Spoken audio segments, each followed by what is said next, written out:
ये चैप्टर है units and measurements.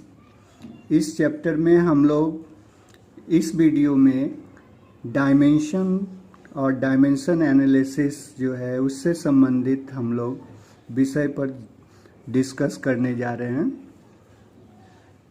Physics जो है, physics the branch of science. Physics क्या होता है? Physics is an exact science which gives an accurate knowledge about the nature and the natural phenomena। Physics एक सटीक विज्ञान है जो कि हमें नेचर और जो नेचर से संबंधित जो फेनोमेना है उनके बारे में एक्यूरेट जानकारी हमें देता है। तो फिजिक्स से रिलेटेड कुछ फिजिकल क्वांटिटीज़ भी होते हैं। तो फिजिकल क्वांटिटीज़ क्या होता है? तो physical quantities are those quantities by which the law of physics can be expressed are called physical quantities. वो सारे जो क्वांटिटीज़ हैं जो कि जिसकी मदद से हम लोग जो है फिजिक्स के लॉ के बारे में पढ़ते हैं या लॉ को एक्सप्रेस करते हैं, तो उन्हीं को हम लोग जो है फिजिकल क्वांटिटीज़ कहते हैं। All those quantities by which the laws of physics can be express are called physical quantities. Example में जैसे कि हम कह सकते हैं mass, length, time, temperature etcetera. बहुत सारे फिजिकल क्वांटिटीज़ हैं। Mainly physical quantities are of two types. Physical quantities जो होते हैं वो दो तरह के होते हैं। एक फिजिकल क्वांटिटीज़ को हम लोग फंडामेंटल क्वांटिटीज़ कहते हैं, फंडामेंटल फिजिकल क्वांटिटीज़, और दूसरे को हम लोग जो है कहते हैं डिराइव्ड फिजिकल क्वांटिटीज़। यानी फिजिकल क्वांटिटीज़ को दो कैटेगरी में डिवाइड किया गया है। पहला है हमारा फंडामेंटल फिजिकल क्वांटिटीज़ और दूसरा जो है वो मेरा है derived physical quantities.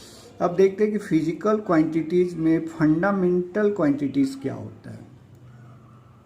Fundamental quantities are those quantities which are independent of other physical quantity. यानी फिजिक्स के वो सारे क्वांटिटीज़ जो हैं जो कि बिल्कुल इंडिपेंडेंट होते हैं, वो किसी दूसरे क्वांटिटीज़ पर डिपेंड नहीं करते हैं, बिल्कुल वो स्वतंत्र होते हैं। तो ऐसे क्वांटिटीज़ को हम लोग फंडामेंटल क्वांटिटीज़ कहते हैं। Fundamental quantities are those quantities which are independent of other physical quantities. There are 7 fundamental quantities and 2 supplementary quantities. ऐसे फंडामेंटल जो फिजिकल क्वांटिटीज़ हैं वो 7 हैं, उसके साथ ही 2 जो है सप्लीमेंट्री फिजिकल क्वांटिटीज़ में फंडामेंटल क्वांटिटीज़ हैं। फंडामेंटल क्वांटिटीज़ में जो 7 फंडामेंटल फिजिकल क्वांटिटीज़ हैं उसमें हमारा जो है वो है लेंथ है, मास है, टाइम है, टेम्परेचर है, electric current, luminous intensity of light, और 7वां जो है वो है अमाउंट ऑफ सब्सटेंस। ये जो 7 हैं ये जैसे कि लेंथ है, मास है, टाइम है, टेम्परेचर है, इलेक्ट्रिक करंट है, ल्यूमिनस इंटेंसिटी ऑफ लाइट है एंड अमाउंट ऑफ सब्सटेंस। ये जो 7 जो फिजिकल क्वांटिटीज़ हैं ये सभी के सभी जो है फंडामेंटल क्वांटिटीज़ कहलाते हैं।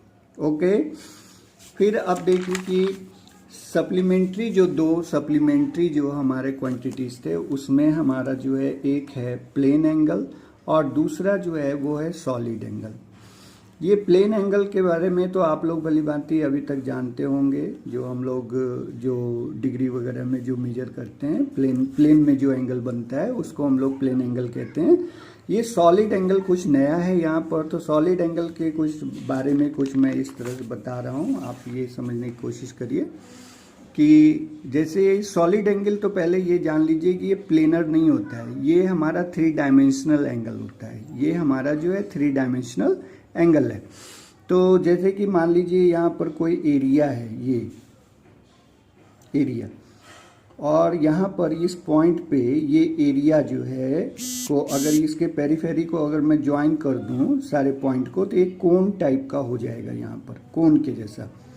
है ना, कोन के जैसा हो जाएगा। तो ये सॉलिड एंगल यहाँ पर देखिए कुछ 3 डायमेंशनल एंगल बन रहा है इस एरिया के द्वारा, इस पॉइंट पे जो है कुछ 3 डायमेंशनल एंगल बन रहा है।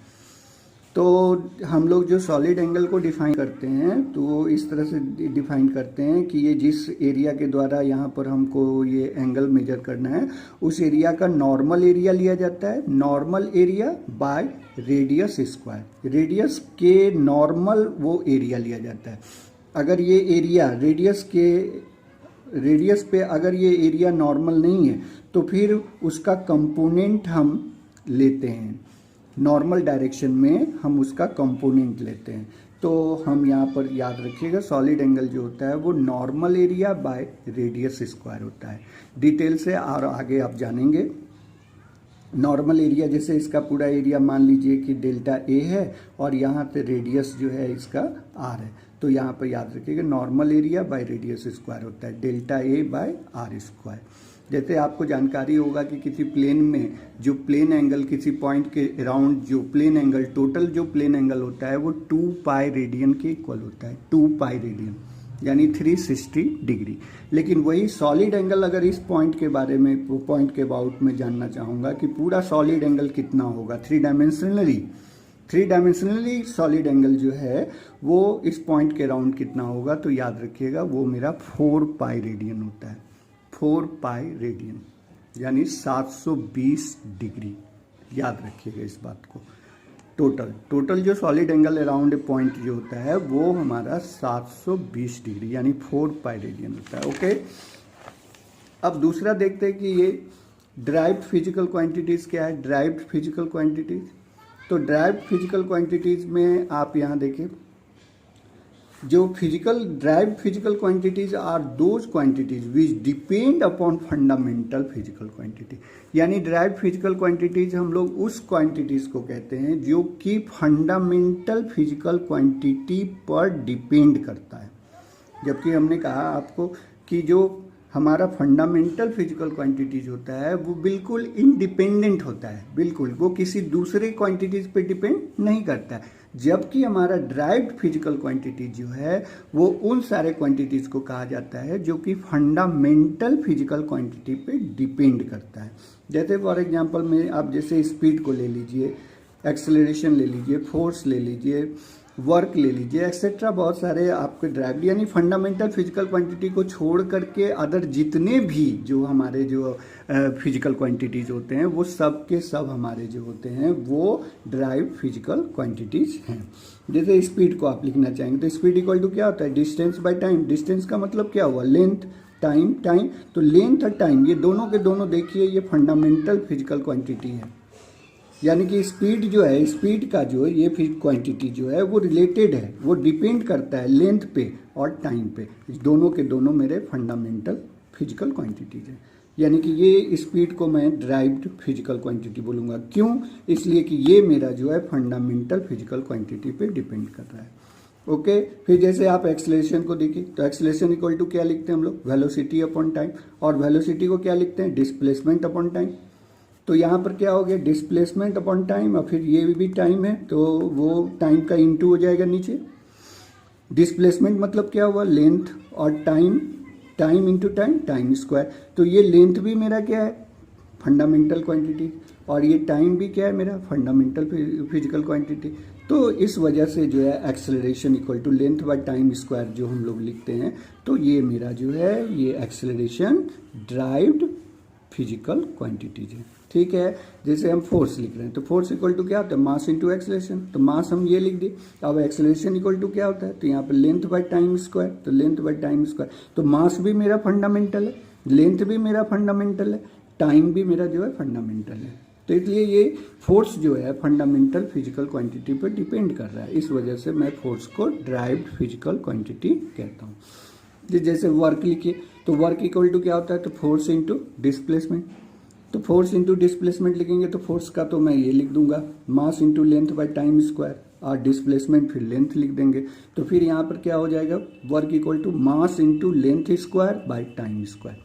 मास भी फंडामेंटल, लेंथ भी फंडामेंटल, टाइम भी लेंथ फंडामेंटल, इसलिए वर्क को हम लोग क्या बोलेंगे, चूंकि ये वर्क जो है फंडामेंटल फिजिकल क्वांटिटी पे डिपेंड कर रहा है, इसलिए मैं वर्क को बोलूँगा ड्राइव्ड फिजिकल क्वांटिटी। ओके, हम समझते हैं, आपको समझ में आ गया होगा फंडामेंटल फिजिकल क्वांटिटी क्या होता है और ड्राइव्ड फिजिकल क्वांटिटी क्या होता है।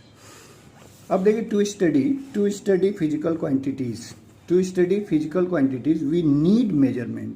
अगर आप फिजिक्स को स्टडी करना चाहते हैं, क्वांटिटिवली स्टडी अगर करना चाहते हैं, तो फिर मेजरमेंट की जरूरत पड़ेगी आपको। ठीक है, for measurement we need unit. फिर अगर हमको वो फिजिक्स को अगर मुझे क्वांटिटिवली अगर उसको स्टडी करना है, यानी उसको मेजर करना है, मेजरमेंट करना है, तो उसके लिए मुझे यूनिट की ज़रूरत पड़ेगी। ठीक है, तो यूनिट क्या होता है, तो unit the standard amount of a quantity chosen to measure the quantity of the same kind is called unit. यानी यूनिट क्या है, यूनिट जो है जिस तरह के क्वांटिटीज़ को आपको मेजर करना है उसी के तरह का कोई स्टैंडर्ड अमाउंट जो है वो उसको, उस क्वांटिटी का स्टैंडर्ड जो अमाउंट है उसको हम लोग यूनिट कहते हैं। यूनिट यानी एक स्टैंडर्ड रेफरेंस है, उसी की मदद से हम लोग जो है मेजरमेंट करते हैं। जैसे कि आपको लेंथ मेजर करना है, तो हमने क्या किया है, हम लोगों ने क्या किया है कि 1 मीटर का एक लंबा जो रॉड जो है प्लेटिनम इरिडियम एलॉय का बना हुआ एक लंबा सा रॉड जो है, एक टुकड़ा, उसको हम लोग 1 मीटर मान लिए। फिर उसको हम लोगों ने 100 डिवीजन में डिवाइड कर दिया, तो उसके एक छोटे स्मॉल डिवीजन को हम लोग 1 सेंटीमीटर मान लिया। अब ये स्टैंडर्ड जो रेफरेंस हम लोग लेकर के अब जो है हम किसी भी लेंथ का मेजरमेंट कर सकते हैं। तो ये यूनिट जो है एक तरह का जो यूनिट जो है वो मेरा एक स्टैंडर्ड रेफरेंस है, यानी standard amount of quantity chosen to measure the quantity of same kind is called length, is called unit. Standard amount of quantity chosen to measure the quantity of the same kind is called unit. ऐसे तो बहुत सारे system of units हैं, जिसमें जो जिस तरह का CGS यूनिट, CGS सिस्टम, तो CGS सिस्टम में क्या होता है कि ये होता है सेंटीमीटर, ये ग्राम है और ये सेकेंड है। यानी कि लंबाई जो भी होगी लेंथ, तो उसको सेंटीमीटर में मेजर किया जाएगा, और जो हमारा जो मास है उसको ग्राम में मेजर किया जाएगा, और टाइम है उसको सेकेंड में मेजर करते हैं। ठीक है, तो इसको CGS सिस्टम कहते हैं। दूसरा है FPS सिस्टम। FPS सिस्टम तो इसको कहते हैं फुट पाउंड सेकेंड, यानी लेंथ को फुट में मेजर करना है और मास को पाउंड में करना है और टाइम को सेकेंड में करना है, तो उसको FPS सिस्टम कहते हैं। ठीक है, उसी तरह फिर होता है तीसरा सिस्टम जिसको MKS सिस्टम कहते हैं। यानी कि MKS सिस्टम में ये M मतलब वो मीटर, M का मतलब मीटर, K मतलब किलोग्राम और S मतलब सेकेंड। यानी कि लेंथ को मीटर में मेजर करना है और मास को किलोग्राम में और टाइम को सेकेंड में, तो ये हमारा MKS सिस्टम है। ओके, और ओवरऑल अभी जो न्यूज़ जो सिस्टम है जिसमें कि पूरे ऑल ओवर वर्ल्ड में हमारा जो यूनिट चल रहा है वो है मेरा SI unit, SI system of international extended form of MKS। MKS क्या ही ये स्टैंडर्ड हम कह सकते हैं एक्सटेंडेड फॉर्म है MKS सिस्टम का, ये हमारा extended form of MKS system SI है। SI सिस्टम ऑफ इंटरनेशनल, ये इंटरनेशनली जो है इसी सिस्टम को लागू है, यही मेरा लागू है पूरे ऑल ओवर वर्ल्ड में। कुछ कंट्री में पहले जो है, कुछ कंट्री में CGS सिस्टम चलता था, किसी कंट्री में FPS, जैसे कि ब्रिटेन हुआ। ब्रिटेन में मेरा अभी भी बहुत सारे चीज़ें जो हैं वो मेरा फुट पाउंड सेकेंड में मेजर किया जाता है। लेकिन ऑल ओवर जो है पूरे इंटरनेशनली जो है हम लोग एक ऐसे यूनिट को चूज किए हैं, अडॉप्ट किए हैं, जो कि पूरे वर्ल्ड में इसी यूनिट के माध्यम से मेजरमेंट किया जाता है, जिसको हम लोग SI यूनिट कहते हैं। ओके, अब यहाँ पे देखिए फंडामेंटल एंड ड्राइव्ड जो है, fundamental and derived units related to fundamental physical quantities are called fundamental units related to fundamental physical quantities से जो रिलेटेड हमारे यूनिट्स हैं उसको हम लोग फंडामेंटल यूनिट्स कहते हैं। And the units related to derived units are called the derived units. हमारे ड्राइव्ड फिजिकल क्वांटिटी जो है, ड्राइव्ड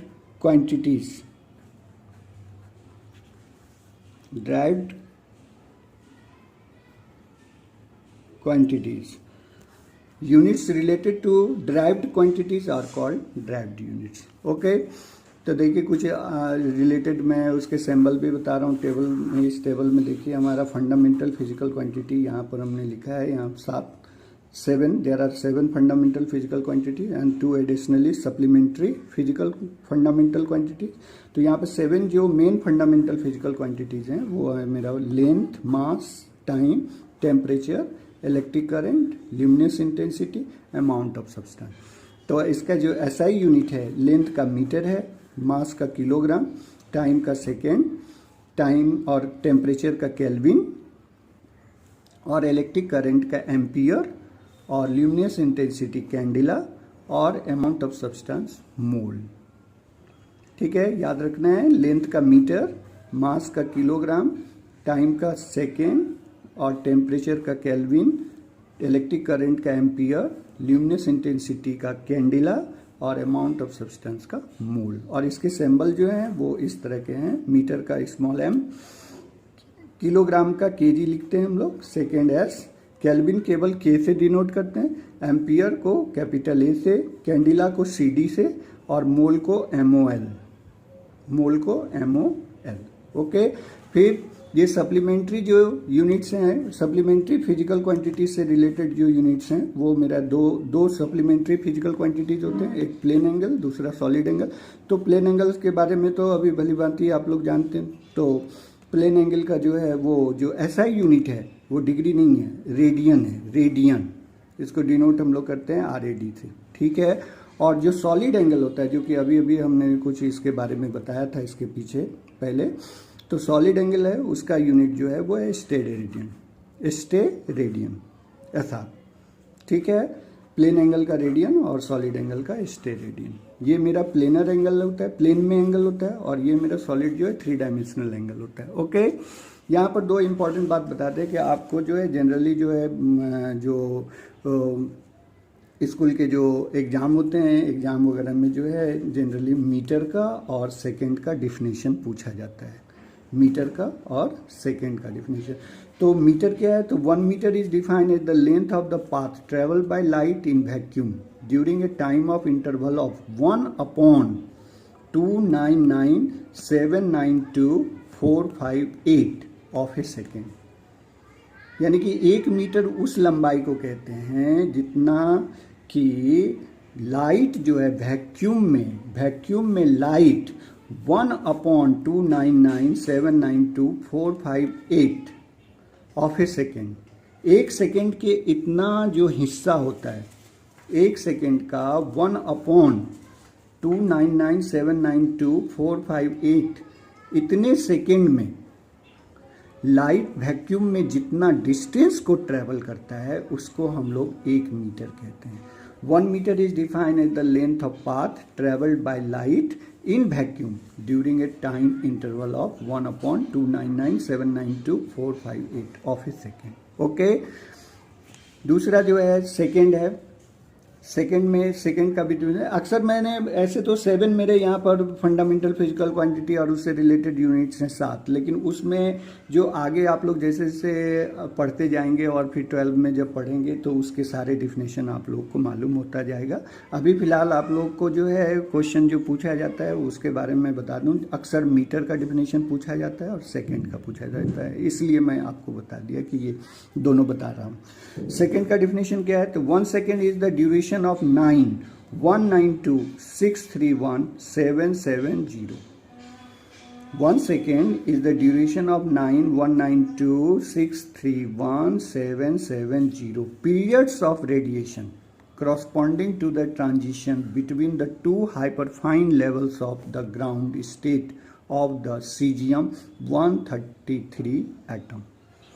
थोड़ा सा डिफिनेशन थोड़ा कठिन है, आपको थोड़ा समझने में थोड़ी दिक्कत हो सकती है, तो अभी फ़िलहाल आप लोग इसी तरह से याद करिए। फिर आगे जब आप लोग केमिस्ट्री के एटॉमिक स्ट्रक्चर वगैरह जब आप पढ़ रहे होंगे तो उसमें आप थोड़ा सा इन सब चीज़ों के बारे में जान सकते हैं कि क्या ये हाइपरफाइन लेवल्स क्या होते हैं, ग्राउंड स्टेट क्या होता है, इस सब के बारे में वहाँ आप जानकारी प्राप्त कर सकते हैं।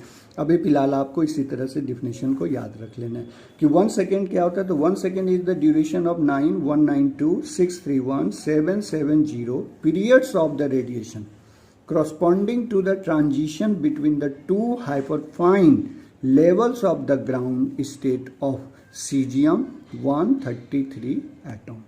ओके, ये दो डिफिनेशन आप जरूर याद रखिए क्योंकि परीक्षा में अक्सर पूछा जाता है।